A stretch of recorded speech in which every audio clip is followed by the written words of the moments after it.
est l'autorité au-dessus de ta puissance. Et une autorité ne se bafoue pas. Par ta façon de parler à un homme, ta façon de le dénigrer, ta façon de lui répondre, les mots que tu utilises, les postures que tu prends quand il te parle, comment tu le regardes, comment tu le traites devant tes amis, devant ta famille, ça peut l'emmener à être encore plus amoureux ou ça peut l'emmener à ne plus être amoureux et donc à te tromper.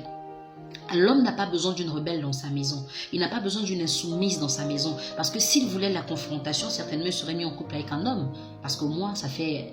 Voilà, c'est la même chose. L'homme voudrait l'inverse de ce qu'il est. Et si tu ne peux pas être complémentaire à ton homme, c'est compliqué.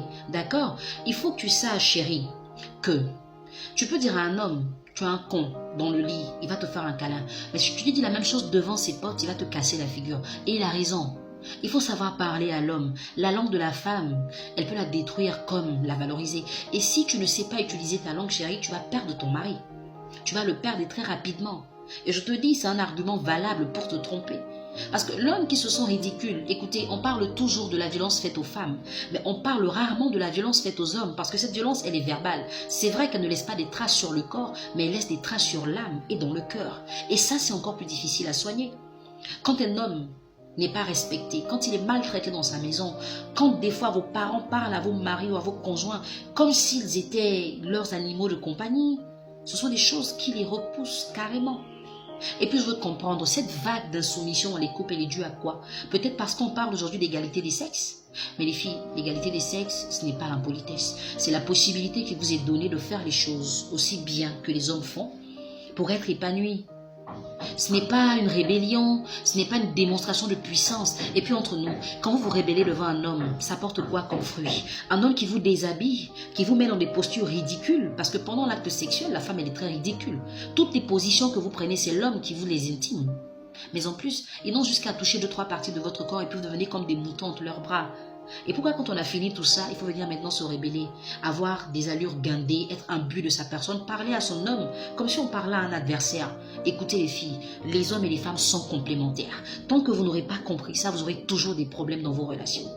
Et puis, la tendresse, c'est quelque chose qui doit être naturel chez la femme.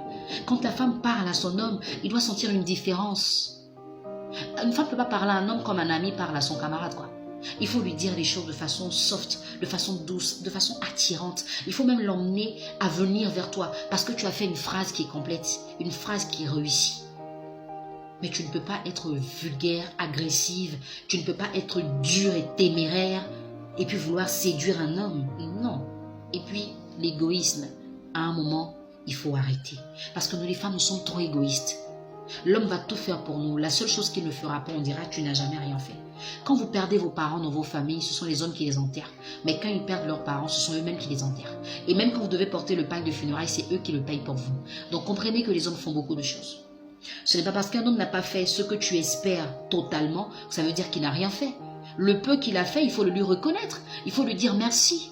Déjà le fait qu'il soit dans ta vie, dis-lui merci. Dis-lui merci d'être l'homme qui te fait vibrer, l'homme qui te donne du sourire, du bonheur. Il faut le lui dire. Parce que très souvent, on ne leur dit rien. Et ils sont là comme ça, un peu comme des moutons. Ils nous suivent. On dit je veux ça, ils donnent, je veux ça, ils donnent, je veux ça.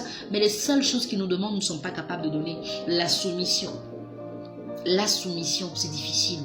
Ma chérie, je ne sais pas ce que tes amis te racontent au quartier. Je ne sais pas ce que les gens te font croire. Je ne sais pas qu'est-ce que tu vois sur Internet ou dans les films.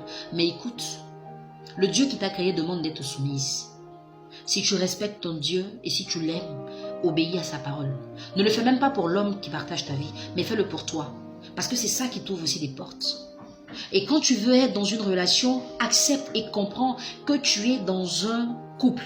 Donc dans une relation où l'homme a son mot à dire, où tu as aussi ton mot à dire. Si ton homme te dit « je n'aime pas ça », n'insiste pas.